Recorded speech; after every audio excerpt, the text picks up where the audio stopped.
શ્રી કૃષ્ણ, જય માતાજી, good afternoon મિત્રો. આપણી પાસે 8 તારીખના થોડાક પ્રશ્ન આવી ગયા છે, બરાબર છે. ઘણા રાહ જોઈને બેઠા હોય કે સર 8 તારીખનું પેપર પૂરું થયું, શું આવ્યું જલ્દી બતાવો અમને. તો ભાઈ તમારા જે મારે પણ ઉતાવળ હોય છે ક્યાંકથી પ્રશ્ન ગોતવા, એને સમજવા, એમના માટે આ છે તે છે, ઓલું પેલું કરવું, લખવું, બનાવવું, કાંઈક ને કંઈક કરવા માટે. અને પેપર પૂરું થાય તો બધા છોકરાઓ એમ કે સાહેબ બસમાં છીએ, હજી યાદ નથી, મોબાઈલ હાથમાં નથી, આવા કેટલી જાતની સમસ્યા હોય, બધાને મારે સમજવાના. અને પછી તમારા માટે એક સરસ વિડીયો બનાવીને લાવવાનો. તો તમારી પણ ફરજ છે કે આ વિડીયો જે છે ને એની કિંમત કરજો. ચલો આજે મળેલા પ્રશ્ન જે છે ને આપણે જોઈ લઈએ. ચલો 8 ઓગસ્ટ ફર્સ્ટ શિફ્ટ જે છે એના પ્રશ્નો અત્યારે હું લખીને લાવ્યો છું, જેથી કરીને ઉતાવળ થાય. જો બોર્ડ ઉપર કરાવું ને તો આપ તમારે ખાલી વાંચવાના જ રહેશે, અને બોર્ડ ઉપર કરાવ્યા પછી પાછું મારે એને એડિટ કરવું પડે, કાપવું પડે, અને પાછું એ વિડીયો મોટો બને અને અપલોડ કરવું, ઘણા બધા પ્રશ્ન થાય છે. એટલે આપણે આ બેસ્ટ વસ્તુ રહી ગઈ કે આપણી સામે પ્રશ્ન આવી જાય, જે બોર્ડ ઉપર જરૂરી છે એ બોર્ડ ઉપર કરાવી દઈશું. ઓકે, તો પહેલો પ્રશ્ન આપ્યો કે ભાઈ ગાંધીજીએ પ્રથમ આંદોલનનો પ્રારંભ જે છે એ ક્યાંથી કરેલો. ઇન શોર્ટ આપણને ગાંધી બાપુને યાદ કર્યા, બરાબર છે. પ્રશ્નમાં ભૂલભાલ હોઈ શકે છે, પણ આપણને એટલી ખબર પડી કે ભાઈ ગાંધી બાપુને યાદ કરી અને જેટલા સત્યાગ્રહો છે એને હવે આપણે જોવા પડે. ઓકે, એને આ લોકો અડ્યા છે, એટલે હવે કે આપણને ભાઈ સત્યાગ્રહોમાંથી પ્રશ્ન આવશે. તો પહેલો સત્યાગ્રહ આઈ થિંક ચંપારણ સત્યાગ્રહ હતો, 1917ની અંદર ગાંધીજીએ ચાલુ કરેલો હતો. ઓકે, બીજો પ્રશ્ન જોઈએ તો ભાઈ દુનિયાના સૌથી ઊંચો રેલવે પુલ જે છે એ ક્યાં છે, અથવા તો કઈ નદી ઉપર છે, આ ટાઈપનો પ્રશ્ન હતો. તો આ ચિનાબ નદી ઉપર આવેલો છે, અને કટરાથી બનિહાલ સુધી આ જે પુલ છે, કટરાથી એમ કહેવાય બનિહાત એવું નામ છે મારા ખ્યાલથી, બનિહાલ નહીં, બનિહાત, બરાબર છે. ચિનાબ નદી ઉપર છે, અને આના માટે આપણે ભારતે સૌથી સરસ મજાની એક શ્રેષ્ઠ સિદ્ધિ હાસિલ કરી કહેવાય કે આપણે આ ભારતની અંદર આવેલો છે. ઓકે, પછી પ્રશ્ન છે ને ભાઈ જો આમાં જૈન ધર્મના મેં 2-3 લીધા છે, એટલે જે છોકરા બોલ્યા એને આધારિત પ્રશ્ન બનાવી નાખ્યા છે, બરાબર. જૈન ધાર્મિક ગ્રંથના પ્રથમ ગ્રંથનું સંકલન ક્યાં થયેલું. આમાં હું કદાચ ખોટો છું, પણ તમે ખાતરી કરી લેજો. અહીંયાથી આપણે જોવાનું એવું છે કે ભાઈ આ લોકો જૈન ધર્મની જે કાંઈ સભાઓ થઈ, જૈન સભા, અને એવી રીતે બૌદ્ધ ધર્મની જે કાંઈ હોય ને એનામાંથી પ્રશ્ન રેગ્યુલર પૂછે છે. તો મને જે નોલેજ છે એ પ્રમાણે મેં જવાબ આપ્યો છે. મે બી આઈ એમ રોંગ, બરાબર. કે ભાઈ વલ્લભીમાં 5મી સદીની અંદર બીજી જૈન સભાનું આયોજન થયું હતું, અને પહેલી જૈન સભા વિશે પણ મેં આગળ પ્રશ્ન લીધો છે, કારણ કે આપણે બેયને લીધા છે જે કાંઈ એને પૂછ્યું. હવે આમાં એ અમુક એવું કહે છે, મતલબ કે ભાઈ અમુક બુકની અંદર મને એવું કહેવામાં આવે છે કે પ્રથમ જેનું જે ગ્રંથના સંકલન થયા ને એ બીજી જૈન સભામાં થઈ હતી, બરાબર છે. અને કોઈકનું કહેવાનું એવું છે કે પ્રથમ, એટલે તમે તમારી રીતે સર્ચ કરી લેજો મિત્રો. ઓકે, પછીનો પ્રશ્ન છે કે અનુચ્છેદ 43A નો સંબંધ છે નીચેનામાંથી કોની સાથે છે. તો એ છે ને ઉદ્યોગો અને શ્રમિકો, જે ફેક્ટરીમાં ઉદ્યોગોમાં જે શ્રમિકો કામ કરે છે એમાં શ્રમિક અને ઉદ્યોગો જે છે એ બંને વચ્ચેના રિલેશન, એનું બોન્ડિંગ જે છે, એના નિયમો જે છે એ મારા ખ્યાલથી 43 એની અંદર આવી જાય છે. ઓકે, પછી પ્રશ્ન હતો કઈ જળ સીમા જે છે ભારતને શ્રીલંકાથી અલગ કરે છે. એટલે આપણે આ ભારતનો નકશો છે, આ છેલ્લો ભાગ જોઈએ ને કે ભાઈ આ જે શ્રીલંકા છે, તો આ બંનેની વચ્ચે જે છે એને લગભગ પાક જળ ડમરું એવું બોલે છે, અને ત્યાં આપણે તમિલનાડુને એ ટચ થાય છે, મને એટલું નોલેજ છે. ઓકે, આપકો એસા લગે તો ભાઈ આપ ઓલું કહેવાય ક્રોસ ચેક કરી લેજો. હો ભાઈ, ચલો દ્વીપકલ્પની, હવે આમાં છે ને આ લોકોએ દ્વીપકલ્પ વિશેષતાઓ કહે છે, અને કોઈ છોકરા એમ કહે છે કે સાહેબ આમાં છે ને એ કંઈક અલગ લખ્યું હતું ને, બરાબર છે. એટલે ભાઈ બહુ કન્ફ્યુઝનવાળો પ્રશ્ન છે કે ભાઈ એમાંથી શું સમાવેશ ન થાય. તો ભાઈ મેદાની ક્ષેત્રનો સમાવેશ ન થાય, પથરાવ ક્ષેત્ર. એટલે ભાઈ આ જે દ્વીપકલ છે ને એને બદલે એ લોકોએ કંઈક પઠાર શબ્દ વાપર્યો છે, અને એ છે ને એ પઠાર એવું હોય છે કે ભાઈ ભારતની અંદર સૌથી જૂની જે ભૂભાગ છે, બરાબર છે, પૌરાણિક એવું કહેવાય કે જે ભૂમિ છે એના લગતા ભાગો હોય ને એને આ લોકો પઠાર તરીકે કે ઓળખતા હોય છે, અને એ અગ્નિકૃત અને રૂપાંતરિત ખડકોથી બનેલા હોય છે, એટલું મને નોલેજ છે. ઓકે, એટલે આ ટાઈપનો પ્રશ્ન હતો. પછી ઇન્દ્ર યુદ્ધ અભ્યાસ વિશે પ્રશ્ન આવ્યો હતો. કોઈ બોલ્યું છે ઇન્દિરા આવા શબ્દો વાપરતા હતા, મેં લખ્યું છે ઇન્દ્ર યુદ્ધ અભ્યાસ.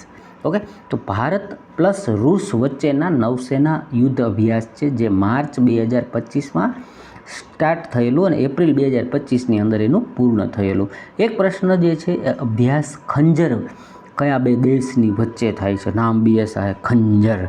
તો કે ભારત અને કિર્ગિસ્તાન વચ્ચે આ જે છે એ યુદ્ધ અભ્યાસ કરવામાં આવેલું, બરાબર. પછી પ્રશ્ન હતો અનુચ્છેદ 19 માટેનો પ્રશ્ન હતો કે નીચેમાંથી 19 છે એમાં કઈ કઈ, તો આપણને 19 છે ને એ એવું કહી શકાય કે ભાઈ 6 પ્રકારની આપણને સ્વતંત્રતાઓ આપે છે.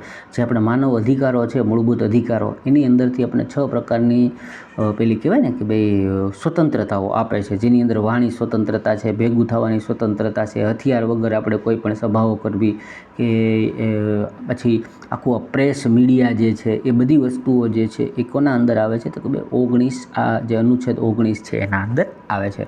નેક્સ્ટ પ્રશ્ન હતો અનુચ્છેદ 243 જે છે, બરાબર, એ એના વિશેનો પ્રશ્ન હતો. તો કે 243 અનુચ્છેદ જે છે એ 73માં સુધારાથી 1992ની અંદર અમલમાં લાવેલા છીએ, બરાબર, જે પંચાયતી રાજ સંબંધી સંસ્થાઓ માટેનું આખું છે.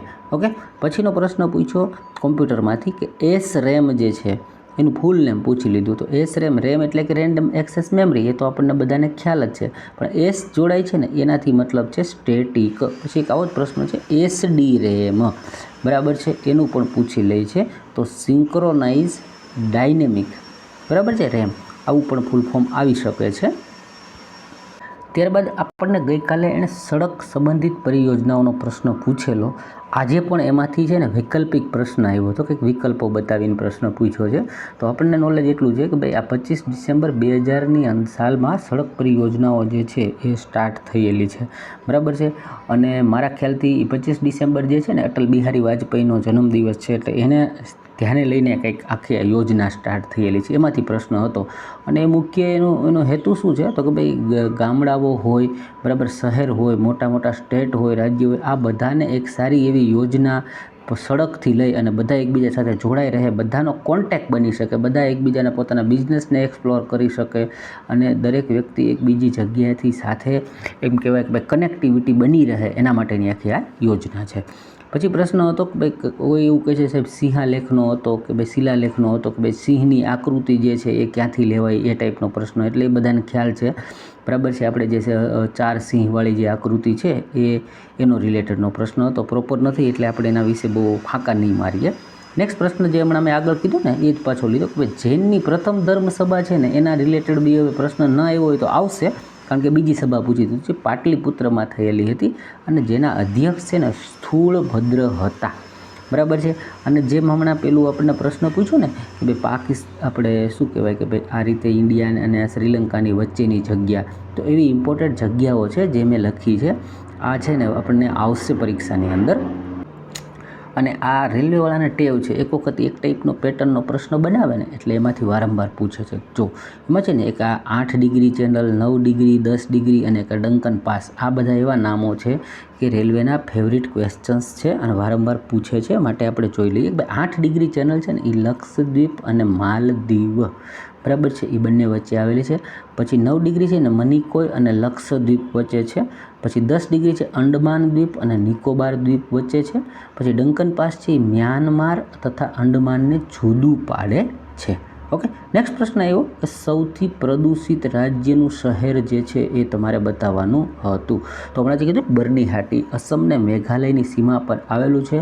અને ઇન્ડિયન એક્સપ્રેસ કે એમ કંઈક એની અંદર આખોનો લેખ પ્રસિદ્ધ કરવામાં આવેલો અને એમાં કીધેલું કે સૌથી પ્રદૂષિત જે કાંઈ આપણે WHOના માપદંડો છે એનાથી 25 ગણું પ્રદૂષિત આ શહેર જે છે એ કહેવામાં આવેલું હતું. ઓકે. પછી એક કીર્તિચક્ર જે છે ને એ એક એમ કહેવાય પુરસ્કાર છે, સન્માન છે, શહીદોને આપવામાં આવે છે. અને આના રિલેટેડ ક્વેશ્ચન હતું કે કોણે બનાવ્યું કે કોણે ડિઝાઇન કર્યું કે પહેલાં સૌથી કોને આ વિચાર આવ્યો, એ ટાઈપનો ક્વેશ્ચન્સ પૂછાયેલો હતો. જ્યારે ઓરિજિનલ પેપર આવશે ત્યારે જ આપણે કહી શકીશું કે ભાઈ વધારામાં શું હતું. ઓકે. પછી હતું નગરપાલિકામાં વોર્ડ સમિતિ નિર્માણ માટે સંબંધિત અનુચ્છેદ જણાવો. એમાં ઓપ્શન જે છે ને એ આ 243S, 243P, 243Q, 243N આ ટાઈપના પ્રશ્ન હતા. અને સાચો આન્સર જે હતો 243S બને છે.